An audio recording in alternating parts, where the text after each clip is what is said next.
Okay, welcome to the open faith discussion here at Talk of Christ, Faith, Family, and Adventure. I'm Steve Hunt. We've got some panelists today, and we are specifically going to be discussing Jeffrey R. Holland's speech this week at BYU on Monday. It was a conference for BYU faculty and staff, and he was talking about how BYU ought to be unique in their position, but he also dove into suggesting that faculty and staff should defend the faith and beliefs of the Church of Jesus Christ of Latter-day Saints when possible, instead of attacking it.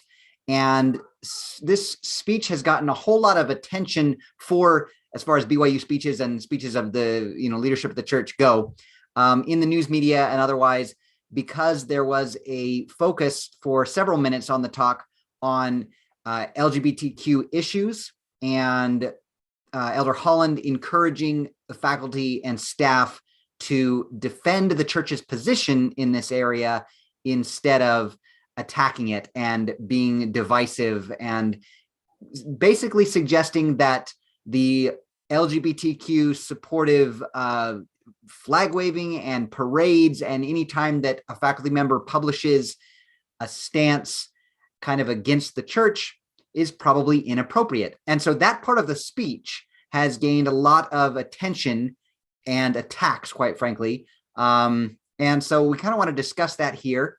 I want to start it, I think, by picking up right where we left off last week, which, if you don't remember, was where I had ended by saying that I think it's okay to believe what you would like to believe as a member of the Church of Jesus Christ of Latter-day Saints. It's okay to feel that you've received a revelation from God that may contradict the established doctrine of the church, but that it is probably beginning to cross the line and crossing the line when you start to preach what you've received as a revelation, or what you believe to be against, which is against the doctrine of the church, the established doctrine, and you preach that to other people, and you encourage them to follow you instead of to follow the church, or you encourage, you use your bully pulpit or whatever to essentially proclaim that the prophets are wrong. And at that point, you cross the line, because that's when the church leadership says, now, wait a second. It sounds like you don't really believe the doctrine anymore. It sounds like you're not really a member of the church anymore. And you could keep that to yourself. It's okay for you to believe what you want. But as you're starting to lead other people, we need to make it clear that on this issue, you don't represent the church or the doctrine. And so that's when what formerly was called excommunication and now is called termination of membership records, or termination of membership or whatever, comes into play, where it's okay, if you're not going to push the doctrines of the church publicly with your platform, we're going to have to say you're not actually connected with us anymore. So that's where I kind of left, was this: I think you can believe, you can be an active member of the Church of Jesus Christ of Latter-day Saints and believe things that might be contradictory to the doctrine and have received revelation telling you otherwise, so long as you then don't stand up and actively fight the church. And then I kind of left it at that. And then suddenly Monday, we had Elder Holland, formerly president of BYU, that's why President Holland, I suppose, getting up and saying, all right, you faculty and staff, you who work for the Church of Jesus Christ of Latter-day Saints, you who have some kind of a pulpit where you are teaching students at BYU and where you might be publishing your ideas, you need to be supporting and defending the faith, not attacking the doctrine. I guess, I want to say, I think that falls in line still with what I said last week. But now let's dive in. What are your guys' thoughts about this talk? How did it affect you if you studied it? Joey, coming as a Presbyterian, what does this have to do with you at all? And what are your thoughts? But why don't we start with Corey? What are your thoughts about this talk that we heard from Elder Holland this week? Yeah, and I'll try to maybe frame it in a way that it's easier for Joey to talk about instead of having to talk about Elder Holland specifically or something. But what you're saying is one side of it, and I don't know, that's an ongoing battle in the church, and especially at BYU. I know that a lot of, at least Elder Holland, made it seem like he was getting letters, and that he seems also concerned that people are not people that are working there or that are representing the school are not necessarily representing what the values of the school are supposed to be. One thing I would say is, at least as far as what you're saying, what you ended up last week in this, is the problem is in our church, and any church for the most part, is doctrine is a little bit of a slippery term, whereas the interpretation of what is supposed to be emphasized in the gospel it varies from kind of the overall worldview narrative that you are espousing to. I read a really interesting article. Well, I think it was a presentation, but I read it in article form. I know we can discuss this at a future date more in depth, but it was called Worldview Apologetics, Revealing the Waters in Which We Swim. And a lot of it was basically saying that, we have these implicit worldviews in our minds, and some of them, and we're all, he says, like, Christians or members of the church have these worldviews implicit in them, and some of them unwittingly are contradicting with the gospel. And so when certain topics come up, they get, for lack of a better term, kind of triggered, or they see like what the church is going for as kind of a different outcome than what they're going for. And Marty in our back channel had mentioned something along these lines earlier. She's like, I'm really surprised when people keep acting surprised every time the church comes out and affirms the things that they've been saying all along, such as, like, he didn't directly say this, but he implied the same thing that the church has been teaching. It's like, we support marriage, or the definition of marriage according to the church is between a man and woman, and that's because that's how, to the church's understanding, that's how God has revealed it, and it's important to the LDS church for maybe some unique reasons, because we have, like, eternal families and all that. But that is, kind of what's important there. And that's why the line that actually shocked me and that I've seen the most discussion over was actually, see if I had it pulled up a second ago. I'll just paraphrase then. Basically, he says, we need to be careful when we're showing love and tolerance to people. He said, I don't want to conflate love and tolerance with, it's probably better if I read it, but it didn't get pulled up. Anybody, you can read it if you have in front of you. But he doesn't want to equate tolerance and love and acceptance of people with, advocating and celebrating those particular things about them that make them a little bit marginalized, if you will, in the community, such as being homosexual. So that being said, sorry, I apologize that I didn't find it real quick. I'm looking for it right now so that I can share the exact quote here. But yeah, let's see here. I had it, but I had it pulled up in our chat, but then it went away. So I have it here, actually. Okay, go ahead. In theory, come on. There we go. Okay. All right. So he says, be careful that love and empathy, and this article that you reference is a Salt Lake Tribune article, but she put in quotes, or in parentheses. Yeah. Or not parentheses. Those are parentheses. Yeah. For the LGBTQ community specifically, so we don't confuse love and empathy, don't get interpreted as condoning and advocacy.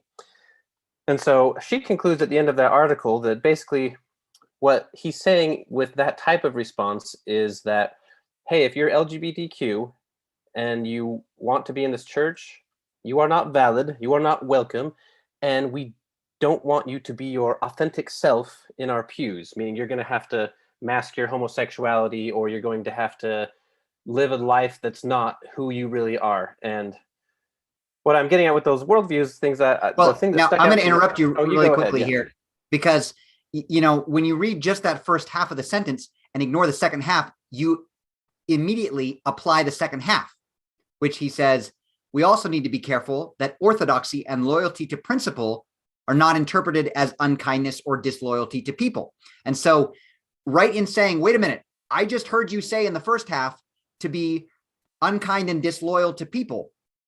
And in the second half, he says, but that's not it either. There is a fine line he's trying to establish here. He goes on to say, as near as I can tell, Christ never once withheld his love from anyone. And so neither should we. But he also never once said, because I love you, you are exempt from keeping my commandments. And there could be some discussion about what those commandments are, whether or not there are commandments. I mean, there's legitimate discussion about whether or not Jesus actually ever commanded anything against homosexuality or whatever.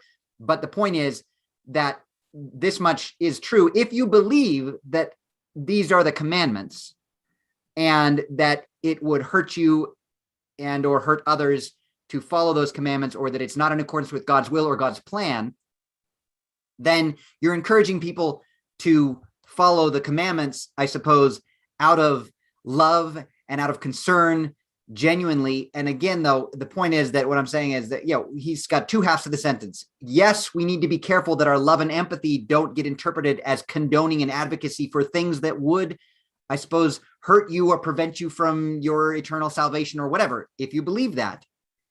But also the second half, need to be careful that our orthodoxy and loyalty are not interpreted as unkindness and disloyalty, which is that's the problem. That's where the media jumped on it, right? They jumped on his orthodoxy and his loyalty to principle, which he established for, I want to point out, 7 minutes of his 40-minute talk. He talked about this for 7 out of the 40. And they jumped on that orthodoxy and loyalty to principle and interpreted it explicitly as unkindness and disloyalty to people, which is what he said not to do. Now, there we go. Okay, go ahead, Corey. Thanks for. Well, I mean, and that's kind of it. Like, because the article referring to, like, she points it out in the headline. She's saying Holland's speech places anti-LGBT rules ahead of other LDS commandments. So I think the accusation, or at least the conflict in what I'm seeing, at least on the forums I'm trying to interact with, of where people are like, keep getting offended over and over by this church that basically has, had the same teachings for as far as I've been aware on, well, and maybe the wording around the issue is different, but the teaching in the end is like, we affirm marriage between man and woman. That's what we're going to prioritize. And if you are of a different persuasion, you're more than welcome to be in our pews, but we don't expect us to be like, woohoo, gay pride parade. Let's do it. Yes. Like, you're so awesome because of that. And you should come on in and we welcome you. And if you start, you want to, and maybe, and this is where it gets hard for me, because this may be the question of our day, is like, well,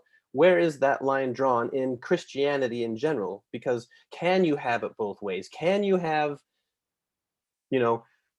this loving acceptance of people, but at the same time be telling them that hey, we love you, but not, and maybe this is the message of the gospel, but maybe, I don't know, like, because I think the message is getting mixed between what God should say to people and what the church should say to people. Because what the LGBT people I talk to have the problem with, they're saying the members of the church and the leadership of the church is the one taking it upon themselves to come to me and say, hey, you can be with us, but not as you are. Which, again, that's the message of Christ, is you have to change. But they're getting really miffed about the message of the way you are right now is not good enough. We love you for your potential to be more like us, to conform. And if you're not that, then if you never intend to be like that, then maybe you don't belong here. But if you want to belong here, you're more than welcome, and we will let you conform. And if you happen to have, an attraction to someone of the same sex, that's fine, as long as you never ever act on it and you don't expect us to like it. So I don't know. It's hard for me maybe to take this position, because I was actually preparing to argue the opposite. But that's kind of the view, as I have been discussing with people, that they're getting this message and this talk. And a lot of people are like, every time I start thinking the church is making some headway, they go and they re-emphasize this particular point. It's like, why don't they emphasize the thing about the vaccines? Why didn't they use a different example about all this other stuff that's been going on to, like, say people are being disobedient? Why does it always have to bash on the gay people? Anyway, that's what you're getting from this opinion in the Salt Lake Tribune from yes. Carlisle Porter and lots here. of Facebook discussions. Yeah. So there could have been other things that we emphasized. We could have, instead of spending 7 minutes of the 40 on an example of where BYU staff and faculty have chosen to support the LGBTQ community, couldn't we have instead encouraged them with an example of, why don't you support the church in encouraging people to get their vaccines? Why don't you support the church in encouraging people to not be racist and to love all races? Why don't we support the church in encouraging people to be stewards over the earth? Says Carlisle Porter here, of where we encourage, where we have a particular stance in our faith that tends to lean more towards let's take better care of the earth and be environmentally friendly than perhaps some other religious faiths or whatever. So why don't we use these examples and say, where's the musket fire from BYU sounding, in support of these scientifically supported stances that are also supported by our church? But of course, I want to point out that would not be BYU unique. If our BYU faculty were writing and publishing studies that supported science only, that's what they're doing at all the other, institutions of learning and higher education. And so that would not actually be in support of Elder Holland's talk this week. So we can't actually use those examples instead of this LGBTQ one, because this is an example of how BYU is unique as as an institution of higher learning, in that it supports faith against the science in this answer, if those two are at conflict. Now, again, I'm not saying myself right here which way I support. I'm just trying to take on that argument of, why didn't he use another example? Why did he use this example? Was it because he hates gay people that he used this specific example? And I think that given the choice of this example and the other three that Carlisle Porter bring up here, I think that this is one where BYU is unique. And that's why they had to. The LDS Church is unique. Surely there's other things that are unique that they could have emphasized. Yeah. Like I say, of doctrine, or we don't drink at BYU, we don't have premarital sex at BYU. All those are very unique to BYU. Yeah, and you know what? BYU, yes, should be, and I think does sound off in their research about how families and are better that that children being raised by parents in general, and that are stronger, and that families that marriages that wait with sexual activity until they're married or whatever are stronger too. I think that kind of stuff does come out of BYU. But anyway, yeah, the point is, I think what Carlisle Porter was asking was, why doesn't BYU stand up for science and the religion against some of the more conservative Latter-day Saints who don't even realize that their own faith is in line with the science, right? I think that's what that argument was saying. But that doesn't fall in line with what Elder Holland was saying, was BYU needs to more actively stand up for the faith when the faith contradicts the world, all right. And I want to say, and I want to turn it over to Joey here, but I want to point out one thing too. I think the faithful perspective of what Elder Holland was saying, so the position that's being taken by, say, the Deseret News and by those who support Elder Holland implicitly and totally, is, look, this was a talk for 40 minutes about why employees of the church, faculty and staff who are being paid by and from the tithes of the church, should feel it's their duty and responsibility to defend the church and its doctrines and not attack their employer. And that's what the talk was about. It wasn't about LGBTQ issues. And it seems to make sense that, yes, employees of a church or employees in general should defend the positions of the person who's paying them, so long as they want to continue being paid by that person, And then the other side of the coin, the side attacking Elder Holland, has been to focus on those 7 minutes of the LGBTQ issue and say, okay, look, he is taking a hardline stance and offending and hurting and injuring the members of his own faith who identify as LGBTQ. And he is also potentially hurting BYU's ability to make alliances and form other conferences and whatever with other universities. Get into football conferences. Come on. Yeah. Because of discrimination and discriminatory policies that the world will see as being just completely not right. And so again, they focus on those 7 minutes. So there's this question of, should we be focusing on the 7 minutes of hardline LGBTQ issues or the 33 minutes of other things he talked about. And that's kind of one way of framing it or looking at it. But I also do want to point out to those who side with the idea that, of course, faculty and staff working for the church should only defend the church. There is in the world of higher education, this thing that the words are now slipping my mind here, but intellectual honesty, intellectual freedom. The tenure of a professor at a school of higher learning is granted to those professors, meaning you can now pursue any line of thought, anything, any line of research. You can publish anything that you think is accurate and true, try to get it, get it peer reviewed, get it supported, do the research, and you can go and find anything and publish it without fear of being terminated or fired by your university, because our entire focus, our entire desire as an establishment of higher education and learning is to find truth, to seek truth, as Joseph Smith might say, from whatever source. And so we don't want you to feel like you might actually offend someone by your research and you might actually lose your job. We want you to be free intellectually to discover the truth and to publish it without fear of reprisals. That's the case at state universities, what tenure means. And so you could make an argument that that should be the case even at a church-sponsored university if it is their goal to seek truth from whatever source, that you would not fire a professor, an educator, a researcher, just for publishing something that goes against the whims or doctrines or beliefs of your boss of the church. So on the one hand, it makes sense to say, yeah, what he's saying makes sense.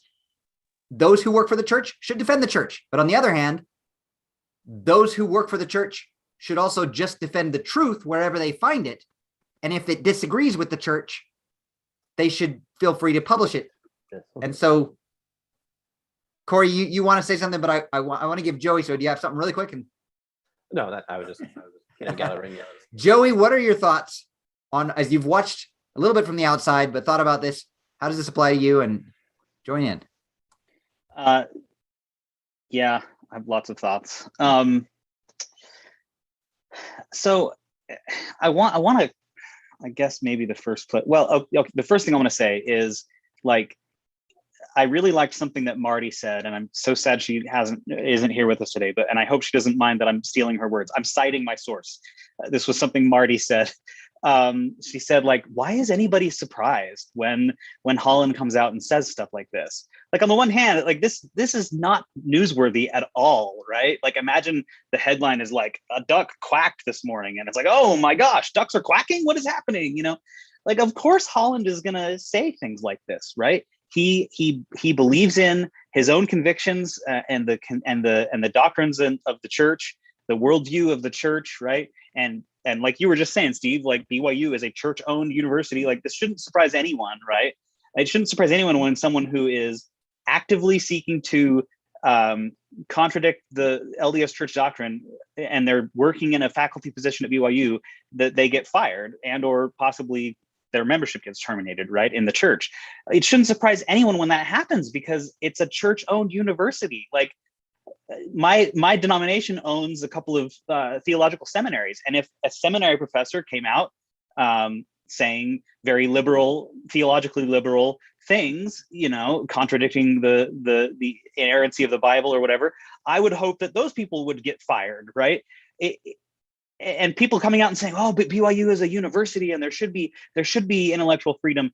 Yeah, but it's a BYU owned university. Like, if you want a university that's completely free of any, influence from without or whatever, then go to University of Utah. Don't go to BYU. People pick BYU because it's the church owned university. That's the whole point, right? So So I love what Marty said. Like, why should this even surprise us? It shouldn't surprise us, right? And this is really only newsworthy in Utah. Like, this probably didn't make headlines anywhere else because it's just completely, irrelevant and obvious, right, to anyone else. But it's controversial and it makes the news, here in Utah. it sells newspapers or whatever, right? The sensationalism of it, right? But like, you can sensationalize it. That's one thing, but like, it shouldn't surprise anybody, right? So that's the first thing I want to say. I want something Corey pointed out, and it's in the Carlisle Porter, I guess, article. Is this article written by? Oh yeah, by Carlisle Porter. Okay. And it's the statement that Corey already kind of read, but this is the statement. The fact is, it doesn't matter, and I don't know if you want to get it up on your screen, Steve. It's the last paragraph, basically, of the article. Sorry, yeah, I'll jump there now. It doesn't matter if an LGBTQ member hides who they are or announces their sexual orientation during their pre-approved BYU commencement speech. The response from the LDS Church is the same. You are not valid. You are not welcome. We don't. Your screen just stole the Carlisle Porter one or the Matt? You're in the right one. You're on the right one. It's that last paragraph right before the photograph. Oh, sorry. Okay, keep going. Your screen, when you shared your screen, it stole my focus. So I was trying to keep reading seamlessly from my browser to yours. The response from the LDS Church is the same. You are not valid. You are not welcome. We don't want you to be your authentic self in our pews. And I want to hyper focus for a second on authentic self, because I mentioned to you guys in our back channel, I don't know if it was mentioned in any of the videos, so far, but my denomination, the Presbyterian Church in America, just released it. Well, they released the statement about 1.5 years ago. It was once a year, my church, there's a lot of context I have to fill you in on. Once a year, my church gets together for General Assembly, and it's kind of like LDS General Conference, but it's less about a bunch of conference addresses, and it's more about like, it's a bunch of committees that are deciding things, right? They get together, they use, who's the guy that made up the rules of parliamentary procedure, right? They use the rules of parliamentary procedure, and they form subcommittees, and it's almost like a government like deliberating on new laws or whatever, right? But they're looking at our bylaws, our church bylaws. They're looking at different, controversial maybe topics or current events or whatever, and they write these statements, and they're called overtures, these statements, and they publish them, and they disseminate them down through all the churches in the denomination, right? A couple of years ago at the General Assembly, they convened a subcommittee to look at issues of human sexuality, right? Specifically, what does the Bible say about homosexuality? How should we, as a denomination and as individual churches in that denomination, how should we treat the subject? How should we react to the subject? Or what should our response be? What should our And last year they couldn't do General Assembly because of the pandemic. So in lieu of actually they didn't vote on the statement, but they decided to go ahead and release the statement that the subcommittee had written. So they published it. And then this year at General Assembly, which just happened a month and a half ago, they looked at the statement and they voted to accept it as, I don't know what that even means, to accept the statement, because it doesn't become like binding. It's not like a new confessional statement or a new confessional document, but it's just been entered into the record of the church now that we voted to affirm this statement, right? And it's a fairly long statement, but it goes into some detail about this idea of authentic self, our self-identity. Where should our identity come from as humans, and specifically, where should our self-identity come from as Christians, right? And they identify a couple of places where our self-identity should come from, and they talk about in creation, right? The Bible says we're created in the image of God, right? And so what that means is that all humans everywhere are afforded, a sense of dignity and self-worth, because we're created in God's image, right? And it doesn't matter who you are, what color your skin is, how rich or poor you are, what gender you are, what sexual orientation you are. It shouldn't matter, right? We're all created in the image of God. So that should be one place where our sense of self-identity comes from, our sense of self, right? But then they make a big deal out of, as Christians, we are told, the New Testament says that we should find our identity in Christ. We should find ourselves in union with Christ, and that's where our self-identity should come from, right? And basically what they talk about, and they don't go into a lot of detail, but there's a recent book by I don't even know if they cite the book at all, but there's a recent book published by Carl Trueman where he talks about self-identity and modern ideas about self-identity versus ideas about self-identity from 50 or 100 years ago, and how things have changed. Our modern sense of self-identity is very different now from the sense of self-identity that like our parents or their parents had, right? It's a modern concept. It's a relatively new concept to consider your sexual orientation to be part of your self-identity, part of your authentic self. That's a new idea that has come from, philosophical, it's been introduced into kind of the public awareness, right? Is it new because avenues. is it new because it's new, or is it new because it's talked about and permitted more to identify it that way? I mean, yeah, chicken and an egg problem, I guess. It's not new in the sense, like, people have been feeling same-sex attraction for centuries and centuries. That's not new. But this idea of like, oh, you're feeling same-sex attraction, well, that means that you are a homosexual person. This is part of your identity, and you now have to live out your authentic self. As opposed to just what was that? That's Corey? who you are. It's not just a thing that you're feeling or something that you're doing. It is who you are. It's part of who you are as a human. I see.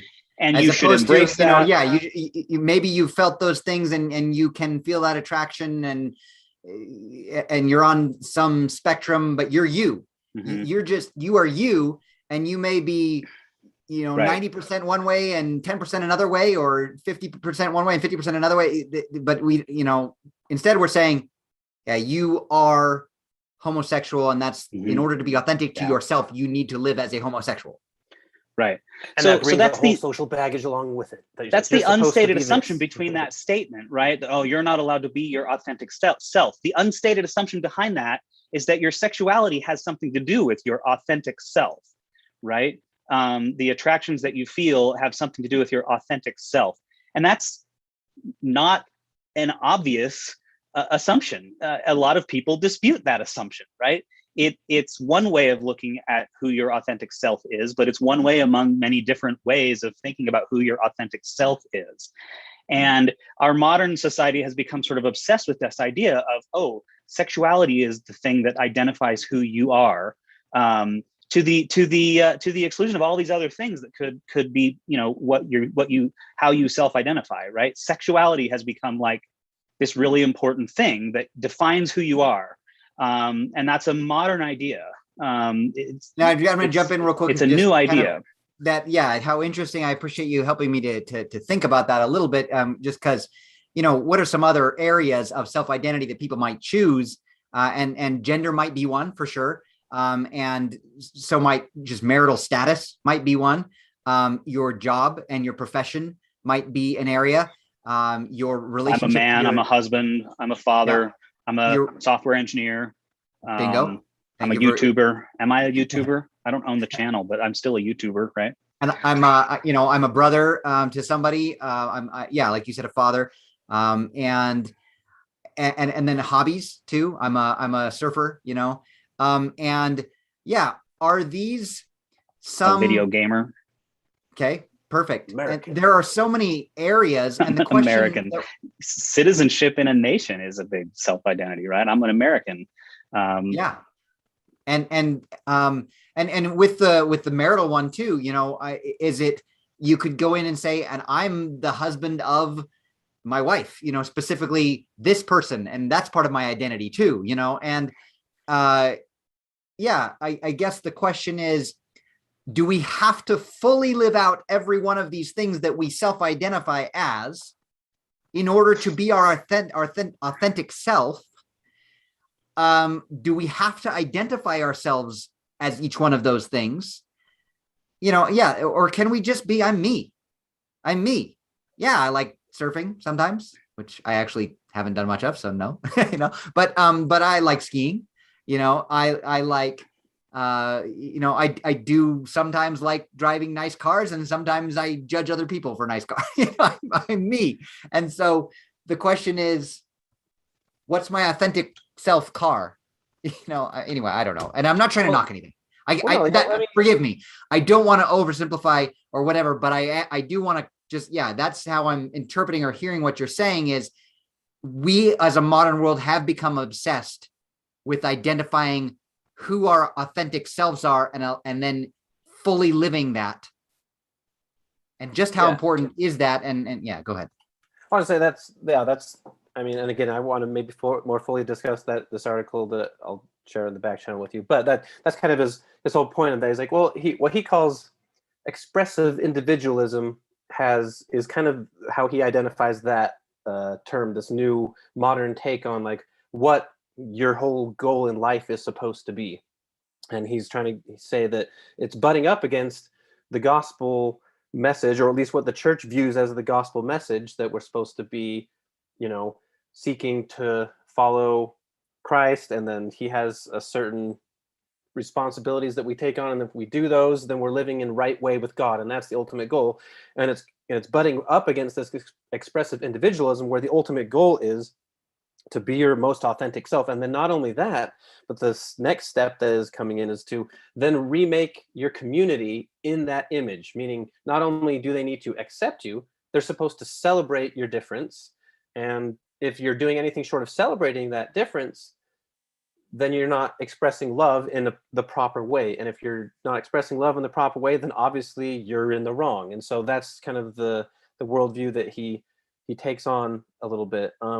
And I don't necessarily, we can get to that. Like, the thing is, I think the main question for me in reading this article is like, well, to what extent or to what part are we emphasizing in the gospel that playing a role, or should it not play as big of a role as people are wanting it to? Because I don't think it's necessarily antithetical to some of the message of the gospel. Like, standing out in a crowd is definitely a message of the Old Testament, of being different. We're a peculiar people. So that is the message, that we are supposed to be different from the culture. And then we proselytize people with, missions, and we try to get them to see our worldview as well.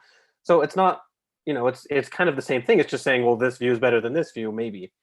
But he, in the article, he says, well, how did we get to this expressive individualism kind of implicitly coming into, especially like the younger members right now that are having a lot of faith crises and such.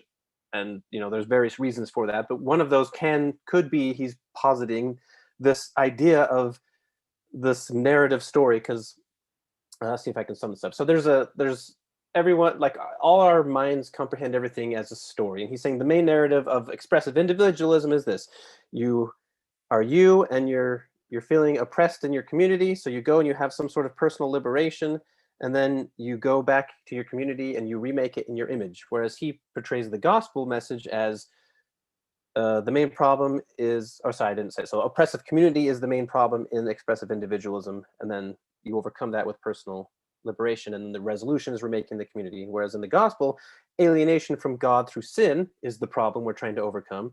Reconciliation with God through Christ is how you resolve that. And then the ultimate resolution is that you live a life in right relationship with God, and you receive the fruits of the Spirit and endure to the end, we'd say, and I'm sure that applies to any religion that's trying to do that. I'm saying these two things do not go together, but we've, through like every, and here's the thing where I'm having a trouble in my own life, because expressive individualism in some ways, and he acknowledges this, that it's good, it's what needs to happen in a lot of times. He cites the movie October Sky, right? There's this, if you've never seen it, it's this kid, and he's super genius. He's going to be a rocket scientist, but he lives in a coal mining community, and everyone just wants him to shut up and go in the coal mines, and his dad especially, and he's oppressing him all the time. But that's wrong, because he actually is a genius. And if he weren't allowed to have his individual expressivism, he would not have been able to go and be the rocket scientist that he should have been. Or even if you take like a theater kid in a high school that's all about athletics, like the theater kid can't thrive in that community, and he has no space there. But if he can then, somehow reshape the community's view of what is important, then he can be his truest self. And that's valuable. Every single Disney movie of the last 30 years has that narrative in it. And that's why it's here. It's in every story, in every movie. This is paramount in our society. And if you cannot be your true self, then it's not even worth living life at that point. The community is wrong. Whereas, and I guess my question for you, where I'm struggling, is like, obviously some parts of that are true, and they are in line with the gospel, where we should be, we shouldn't, I can't imagine what it would be like to be told I have to, I don't know. It's like, it's hard for me to comprehend what it'd be like to be like, you have to pretend like you don't like women the rest of your life and be celibate. Can I be happy? Like, maybe if you said God wants this and I really believe that, but then I would question, does God want that? And I think that's where a lot of the LGBTQ community is coming in. Like, is that important to Christ? Does that hinder my ability to be right with God? And I'm like, well, we got these scriptures, and we got the prophets are saying so, and they're like, well, maybe they're wrong. And all my narratives and all my life are pointing me to challenge this thing, because that's what the ultimate goal in my life is to be me as truly as I can. Anyway, there's some ranting again. I told Joey that's what I do, but jump in, Joey. Well, I was just gonna say, like, I think that the Christian gospel does, it certainly commands us to die to ourselves, right? And especially to die to our sinful passions, right? There is part of me, the sinful part of me, that's part of me, but it's an authentic self that I'm meant to die to, that I'm meant to try to get rid of, to run as far in the other direction as I can, right? And if I stop and I just say, well, no, that's who I am, and I just live in that and allow that to become my authentic self, then I'm not going to be a Christian. I can't be a Christian. Now, I recognize that this is easy for me to say because I'm a straight man, right? And I'm not being, like you were just saying, Corey, I'm not being asked to discard my sexuality. I am being asked to discard certain aspects of my sexuality, and that is I can't just go out and get any woman I want. I can't, but I get that it's harder for someone who, when we say to them, you can't have the kind of sexuality you want at all, even with a monogamous, consenting partner or whatever, right? I get that that's harder. And here's what I will say, and I want to make this really clear. I am called to die to myself before I tell anyone else that they have to go die to their self, right? And anytime we bring up this topic, it can sound like here I am I'm this good Christian person who has no sin, and I'm speaking to you now out of my ivory tower, and that couldn't be farther from the truth. I have my own sins, and I should be wasting and wearing out my life like dealing with my own sins long before I've ever said anything to you about your sins, right? I am called to die to myself just as much as anyone else is, right? I'm called to find my self-identity in Christ just as much as everyone else is. And that means it's going to mean some really hard decisions I have to make and things that I have to give up, things that I might even consider that's part of who I am, and that's my burden more than I don't feel a burden about like, oh, all of you same-sex attracted people, I have to go fix you. I don't feel that burden. And so I'm only talking about this right now because this is the topic that we picked, but like, I don't relish, I don't relish like telling someone else, oh, this is something you have to deal with, right? Because I want to focus more on myself and my hangups and my things that are part of my self-identity, which I need to die to, What if you were a church leader though, Joey, at that point? Right. And that's the problem. And that's I mentioned the General Assembly report, the ad interim committee report. And that's one of the things they opened the article with. This is one issue among thousands we could be talking about right now. And the only reason we're bringing it up is because it's the cultural moment that we're in, right? This has become an issue. And so we're going to talk about it. But just, the opening paragraph is like, there's all kinds of other things. There's all kinds of other things we could be talking about. We're not trying to single this out as like, oh, this is a more egregious sin, or it's somehow worse than like other things that people could be doing, right? Like, but it's just part of it's current events right now that this has become an issue, and so we're going to talk about it. But I think it's a mistake if we single out homosexual sin or same-sex attraction. If we single that out as like, ooh, this is a really bad one, the rest are like, whatever, but this one's a really bad one, and I think that's wrong too. All sin is sin. And I have just as much sin in my heart as the next guy, right? And so we shouldn't be singling this out in that way. But it is something we have to talk about because it is kind of part of the cultural moment that we're in. When you're looking at that document that they came out with, then that you were talking about earlier, so you said that they kind of went back and discussed, what does the scriptures say about this and whatever, and then you were talking about how they got. You took it from there into a discussion on this unique moment where we feel like we have to self-actualize with being true to our authentic selves.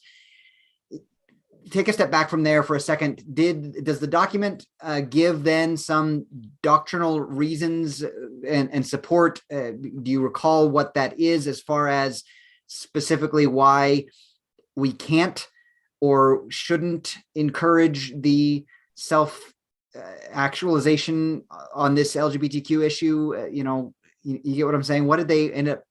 Where did they fall on the line when they did the research? Your church? Yeah, I'm not sure what you're asking specifically, but they do list scriptural. They cite chapter and verse of places where the Bible talks about homosexuality specifically.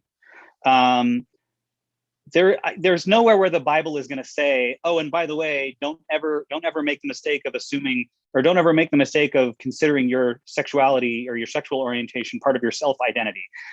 Jesus never said that. Nobody in the Bible ever said that because it's not been a thing until now, right? So where they go is, they go to places in the Bible that do. The Bible does tell us to where we can find our identity, right? Places like, and it's what I was saying earlier, like, we're created in God's image, right? So that's one place where we get our self-identity. And then we're, in the New Testament at least, we're told to live our lives in union with Christ, right? To see ourselves as in Christ, to be conforming ourselves more and more to Christ's image, right? And Corey, you said earlier, and I think you were kind of playing devil's advocate, but you were talking about like, there's this one perfect kind of Latter-day Saint or perfect kind of religious person, right? And everyone just has to conform themselves to that. And the idea of conforming yourself to Christ is that thing, but stated in a more like, you're not being asked to conform yourself to the way your pastor looks or the way President Nelson looks or what, but the New Testament does call us to conform ourselves to become more and more like Christ.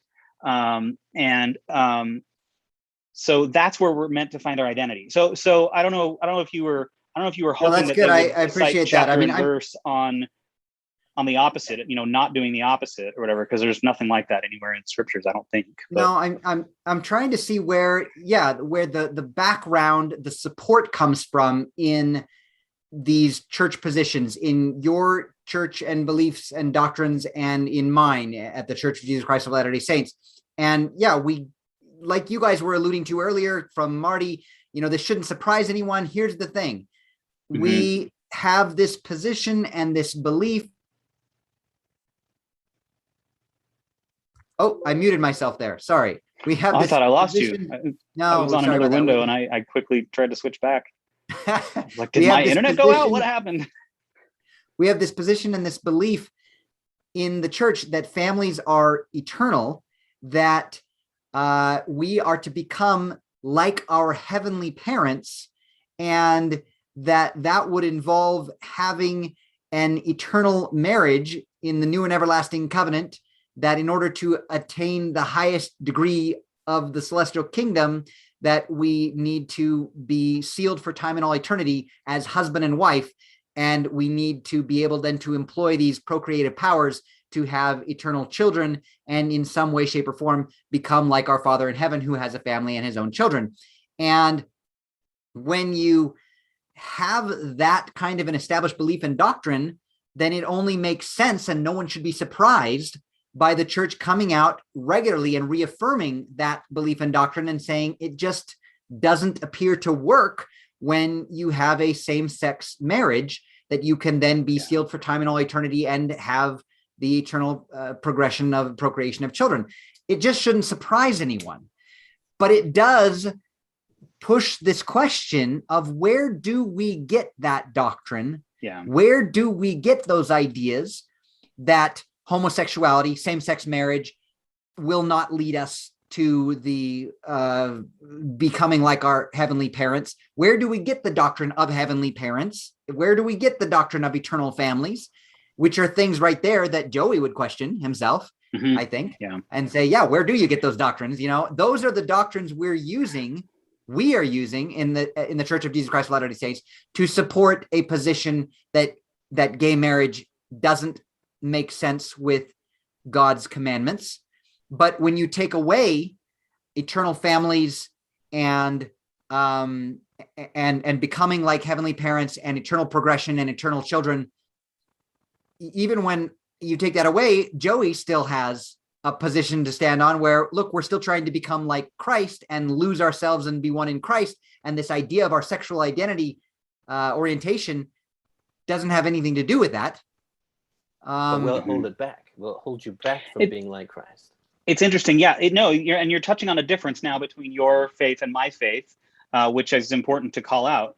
And I think the best discussions we have on this channel are where we get to this point. Yeah,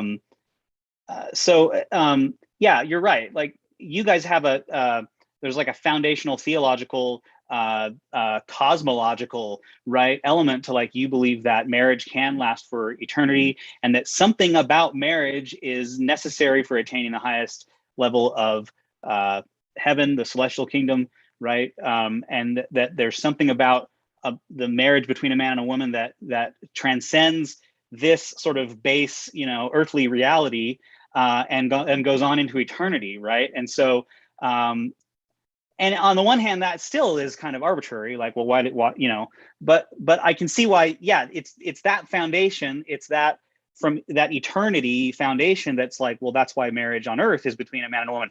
And then you look at my theology, and I don't think there's going to be marriage in heaven, no giving or what is it in the New Testament? No giving or receiving, or they're neither given. Yeah, they neither. Yeah.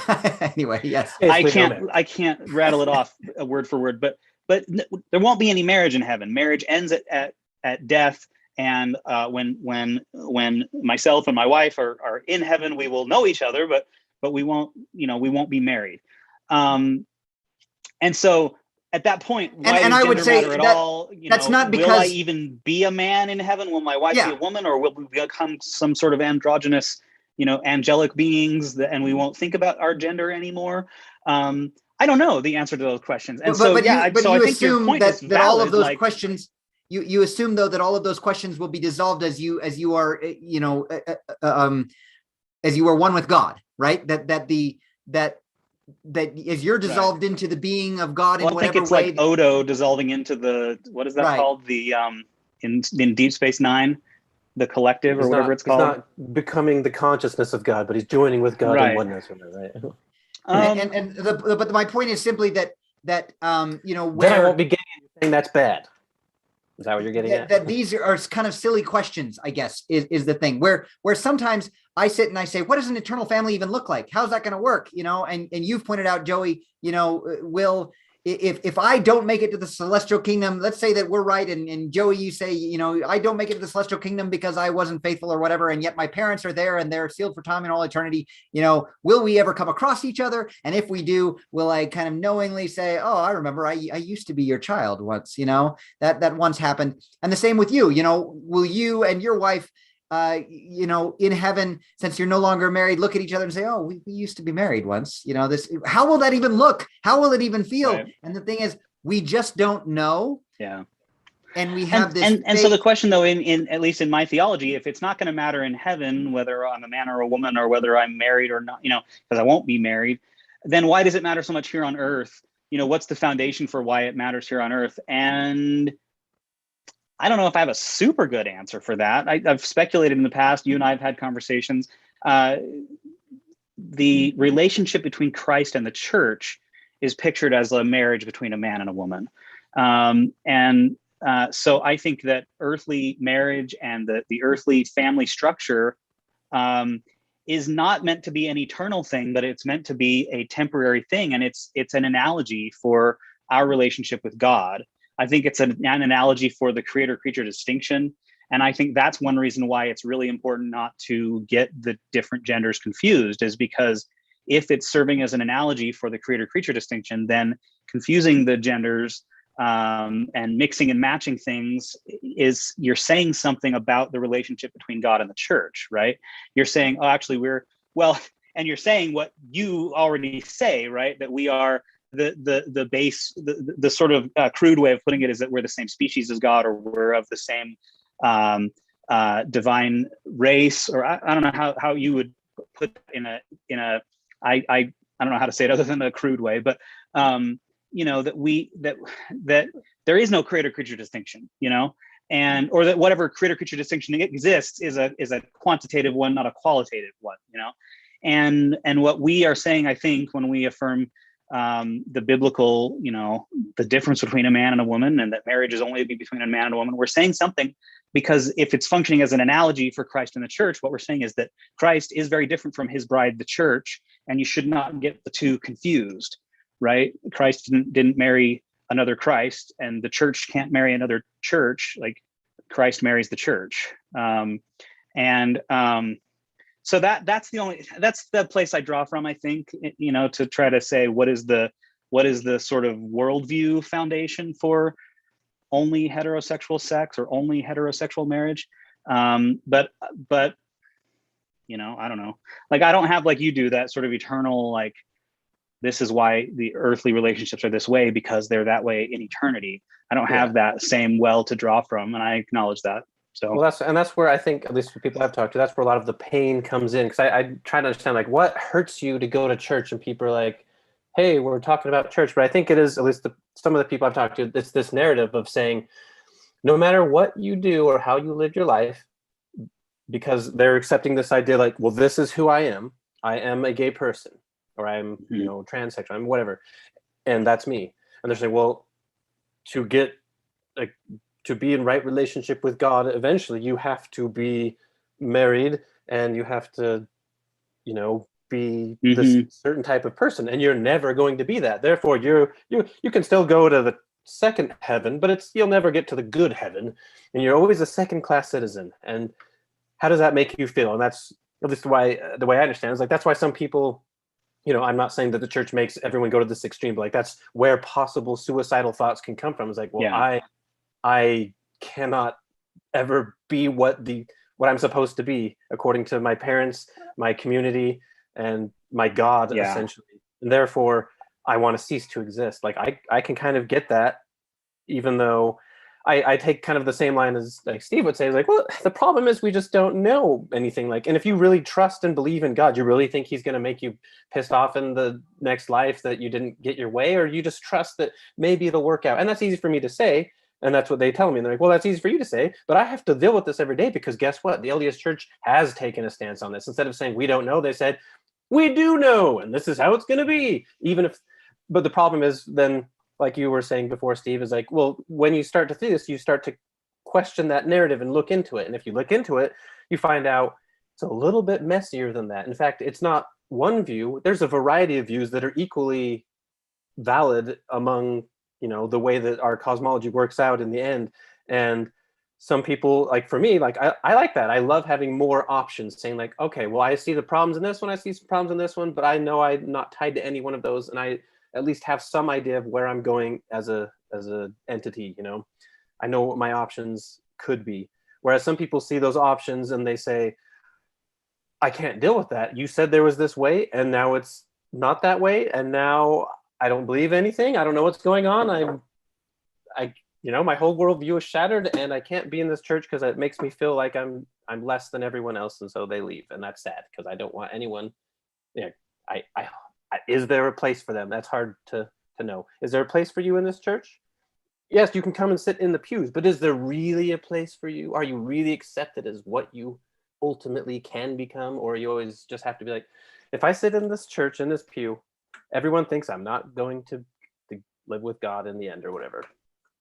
And that hurts.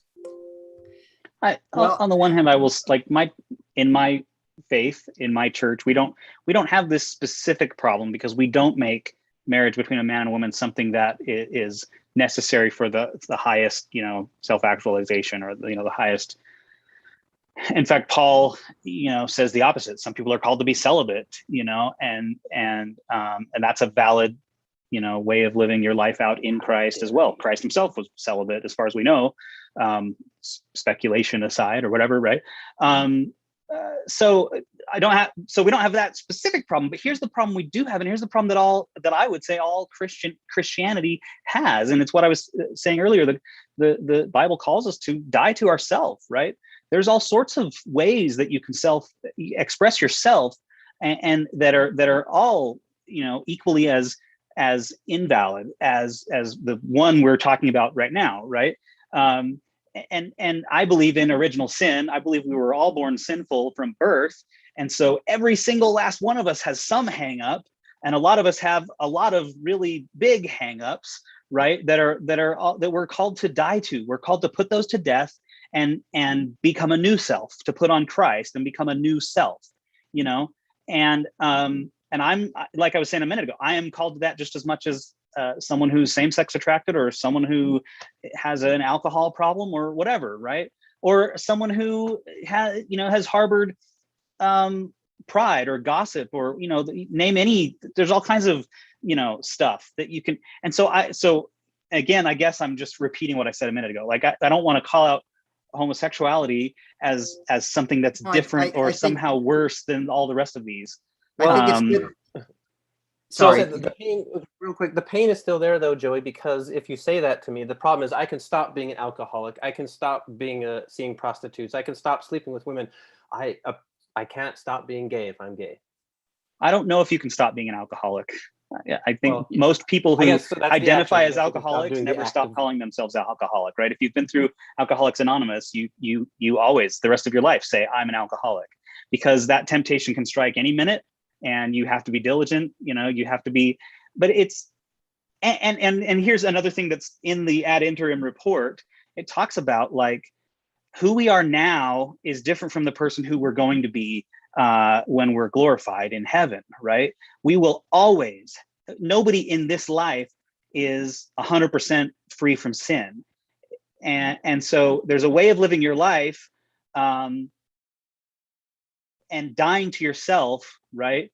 And I'm not saying this the right way. I wish I had the report right in front of me, but we should not expect, so they say in the report, like two things. We shouldn't expect that you're going to ever be fully free from this in this life, but we also should not just treat it like a static reality, right?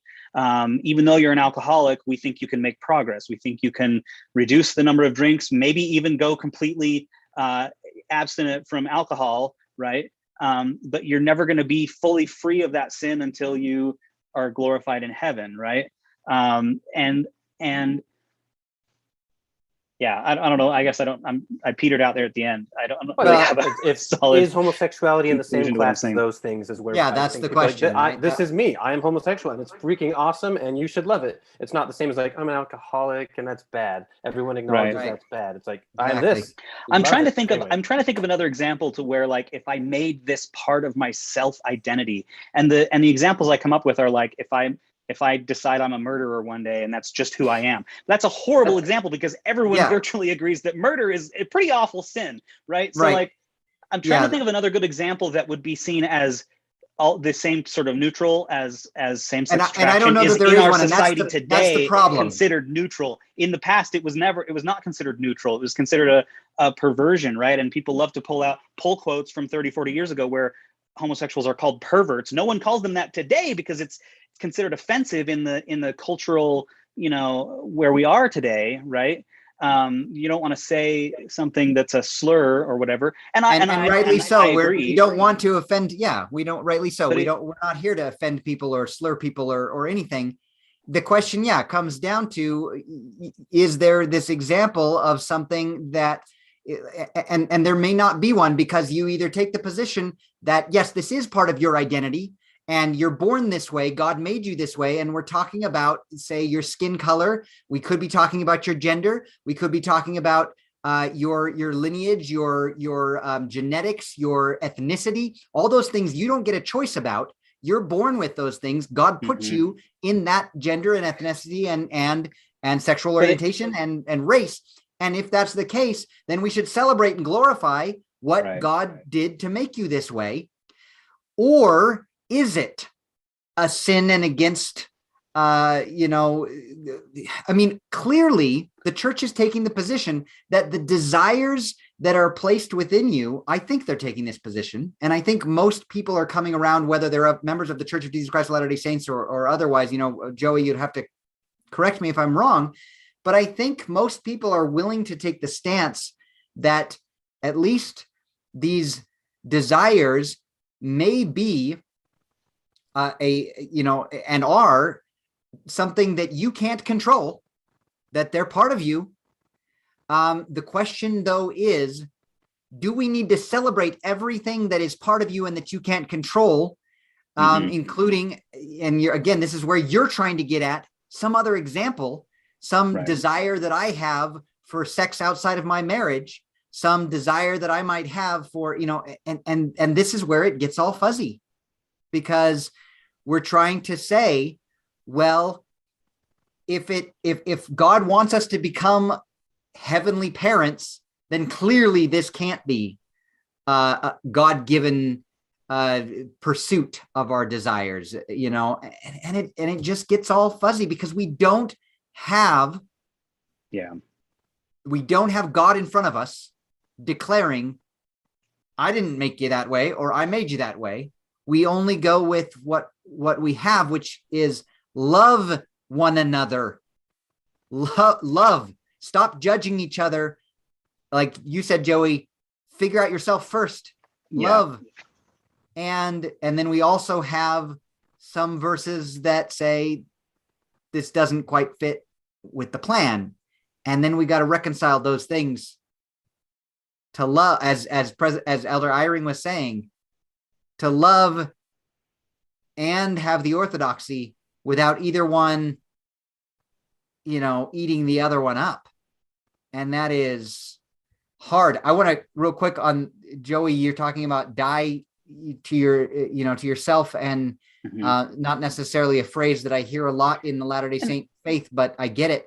And you have, the phrase you do hear is like the natural man is an enemy to God. Yes, right. Exactly. So, and when I say die to yourself, I'm not saying die to your true authentic self, because your true authentic self is a child of God, or right. Are we? What we are saying is die to your natural self. And I'm drawing from the well of original sin. We are all born in sin.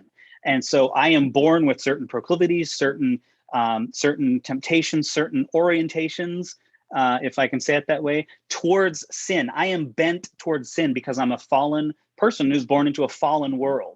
The natural man. I don't know. There's some overlap, I think, between Latter-day Saint doctrine and my doctrine in terms of the fall and in terms of, the natural man, right? That's what we're being called to die to. And so I suppose you're right. It's worth asking, well, okay, take all of me and divide out the parts that are the natural man and divide out the parts that are, my true authentic self as God created me, right? And maybe that's all it is. Maybe we're just having we both agree that there is a natural self and there's a true authentic self, and you're just putting my sexual attraction on this side and I'm putting it on the other side, right? And saying, no, that's something you're supposed to die to. We're trying to identify when we're going to be true to our, like you say, to our true authentic selves, to who we really are. We're talking about ourselves as children of God. This is our identity, right? As children of God, as potential, beings of light or whatever, as whatever it is that your faith is declaring to you, this is your true identity. This is your true self. Don't get confused with these other things. And like you say, there's the natural man, which is, what's the word, antithetical, or just the opposite of your spiritual true God. Identity self. And we need to, like you say, put to death or shun that natural man, because the natural man is the enemy to God. And that's the problem, is when people start to identify with the natural man and they say, but I am that natural person with those desires. And we say, yes, we all are. Like you said, we all have those desires. We're all sinful. And if we identify as our sinful self and as the natural man, then we're likely to say, when the scripture says the natural man is an enemy to God, we jump in and go, oh, I guess I'm an enemy to God. And so I guess I should get You rid of are the an enemy to God. We are all enemies to God. And that's that. I'm not when we say the natural man is an enemy to God, I'm not calling out homosexuals. You guys are enemies to God. I'm calling out all of us. We're all natural men. We're all fallen. We all have, so I'm not singling out any one group. And so when I say that, then we we're get the all invitation. enemies of God. When Paul lists out all the sins, he finishes with, and such were all of you. Like all of you guys were part of this before, and you've been called out of it. Until we become as little children. This now, whether you believe we're born in sin or whether you believe that little children are innocent, since we have two different beliefs represented here, but becoming as a little child, if you can self-identify in that sphere, what's interesting about a preteen coming to their parents at some point and saying, Mom and Dad, I'm gay, I identify as homosexual, is that you stop for a second and you say, wait a minute, are you even sexual? I didn't even know you were sexual, let alone homosexual. When did you start being sexual at 10 years old? Are you thinking about sex? Are you having sex? Are you doing sexual things? How can you be a heterosexual or a homosexual if you're not a sexual being yet? And what I'm getting at is little children are not sexual beings. And so I'm not saying that they don't masturbate. I'm not saying that they don't have sexual parts. I'm not saying that they don't have, I'm just saying they're not developed into that position. And as a society, we shun sexualizing little children, And so my point is that if our authentic self might be found, one way of looking at it, in that little child who we were, I think that this is just part of all this question of saying, is our sexual orientation a part of our authentic selves or not? If it is, if it's actually part of who we are for eternity, then then absolutely, I understand and feel for and side with those who feel like they're being attacked in their very person and being when someone says that homosexual sexual orientation and gay marriage is not in accordance, that those things are not how God wants it to be, because that makes perfect sense from that standpoint of, well, if this is who I am and God doesn't want me to be this way, I'm screwed, but then that's why I think we have to see that there must be the church's doctrine and position must be that that's not the identity we're latching to. And that's what's come up several times in our conversation here today, is that what is our authentic self identity, our eternal identity? And it seems to be that the church believes, that Elder Holland believes, that it's more along the lines of what we've said here today. You're a child of God. And because of that, you have infinite worth. And God loves you because of that.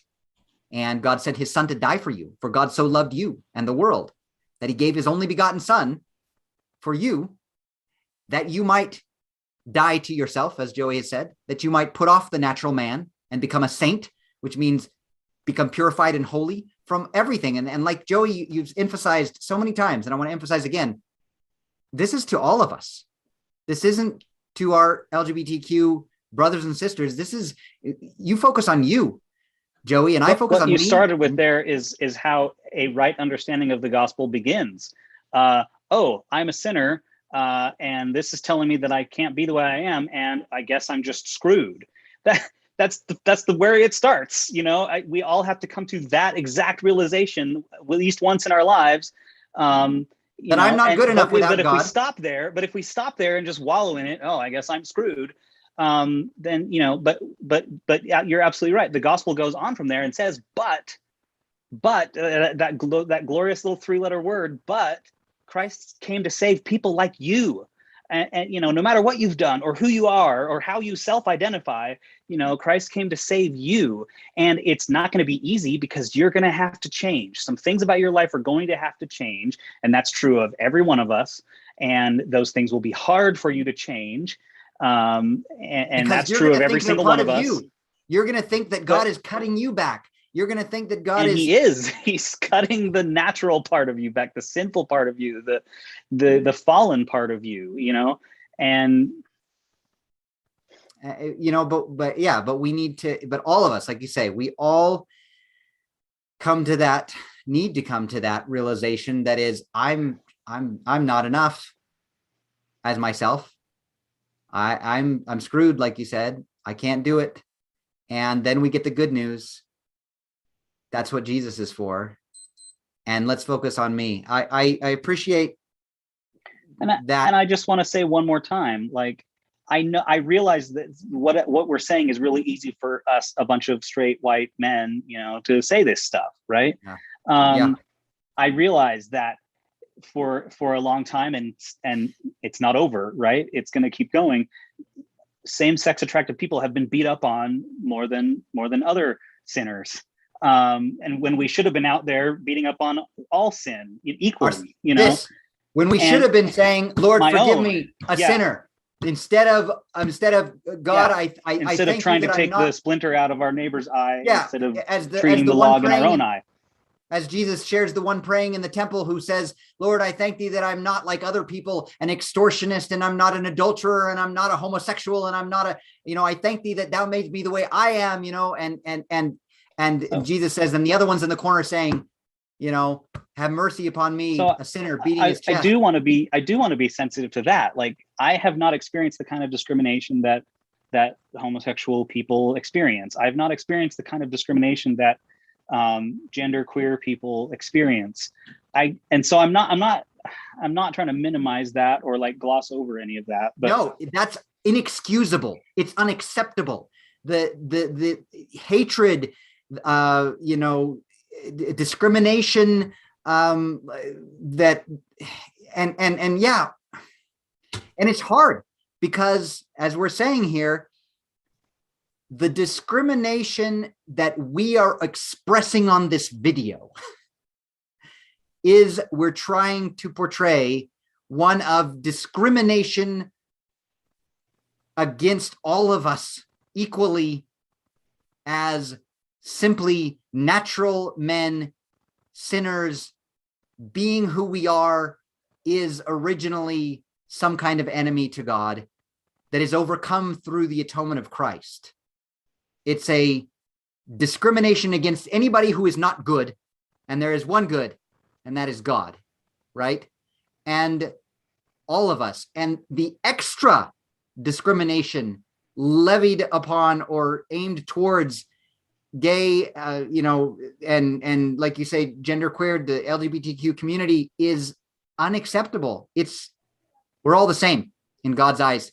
And the identity that makes us the same is we're children of God, and he loves us, and he sent his son to die for us.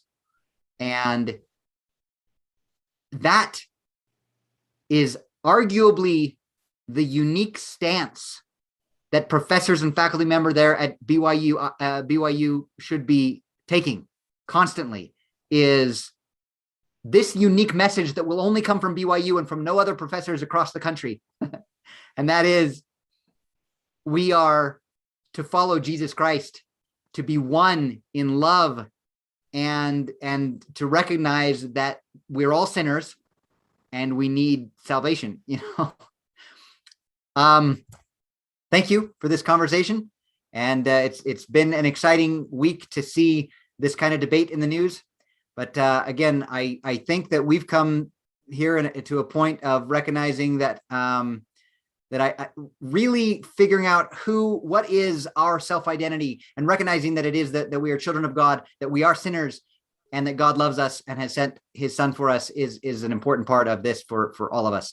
I do want to mention one other thing in that die. I've been wanting to sneak this in there, that we're supposed to die to ourselves, and we're supposed to put off the natural man. The great example of that might be Peter, the fisherman. I think he probably self-identified as a fisherman. And that's who he was. And that's what I go a fishing, he says, as soon as Christ passes on. I'm going back to who I am. I'm going to be who I am. I'm a fisherman. And, Christ has to say to him, lovest thou me more than these? Do you love the fish or me? And he has to ask that question 3 times, because Peter says, I love you, Lord. And he says, well, then feed my sheep, and again, when he invited him first, he said, follow me and I'll make you fishers of men. And that whole thing is put off yourself. Come to Christ. Stop, realize that there are parts of you that you think are your identity.